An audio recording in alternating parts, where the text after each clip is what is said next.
Back to the old days, Klang River used to be a prominent natural entity that gathered people for daily activities since the civilizations in Peninsular Malaya as a tin mining center, transportation path, food resources, farming and trading hub. What was once a mighty water body is now unrecognizable after strengthenings and turnings into a big concrete monsoon river. Yet the constructions of Auckland continue to ignore its presence.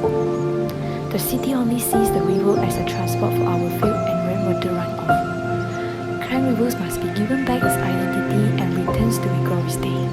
And this project aims to understand the history of the river and helps the citizens connect with the river through a site that is very unadulterated by the city.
The leading factors of this project is the Klang River. So the concept aims to transform the Klang River from divider to a connector.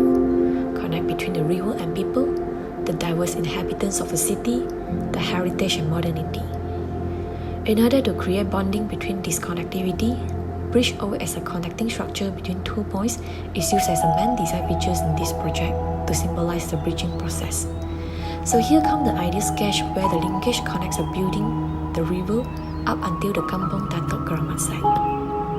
The site planning of this project adopted the plaza-centric design where the notional center was formed from the public accessibility and views coming from the LRT, the main road and also the site land.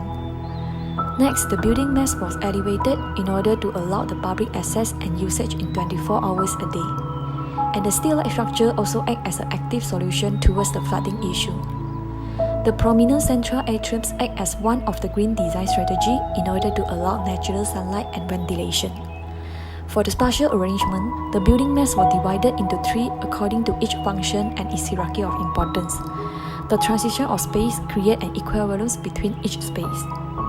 Lastly, as respecting the water edge, the building indentation is formed along the water, resulting in the welcoming curve towards the river front. So, how to raise public awareness and make the Klang River return to its glory days? There are 2 goals to be achieved through this project. One is to raise the public awareness through the exhibition. The other is to provide proper and formal education towards the public on how to protect and preserve the Klang River. In order to cope with the goal, I have divided the building mass into 3 zones: public space, educational space, and laboratory space. In order to have a better visitor experience, the programs and the activities are designated into different experience, exploration, reflection, education, and inspiration. Respond to the Industrial Revolution 4.0, technology as partner. Some of the smart features are proposed in this project. The surveillance drones are used to monitor and detect the illegal dump site and activities along the riverbank and able to collect the data and water samples even in inaccessible areas. The kinetic footstep system where they are able to harvest the kinetic energy whenever someone walks over and convert it into electricity, as well as the automated kiosk and smart glass projection system. The construction of this project is using the IBS system where the steel skeleton framing structure is the main structure. It gives the whole buildings a very lightweight and industrial outlook. Ground floor has a very open views where they encourage public gathering over here, which is just right beside the Klang River. While first floor, there used to be a lot of activities happening over here: exhibition wall, viewing deck, water filtration workshop, and laboratory space. As the floor is getting higher, the space is getting more private and it involves less public participation. Throughout the journey, you will find out how the history of the Klang River is being displayed and how the exhibit message and the interactive display can tell the publics about the challenges that the Klang River facing now and engage public participation in river conservation. People need to start realizing that they are the biggest contributor to our ongoing river pollutions. So from now on, let us action to protect our river, the Klang River.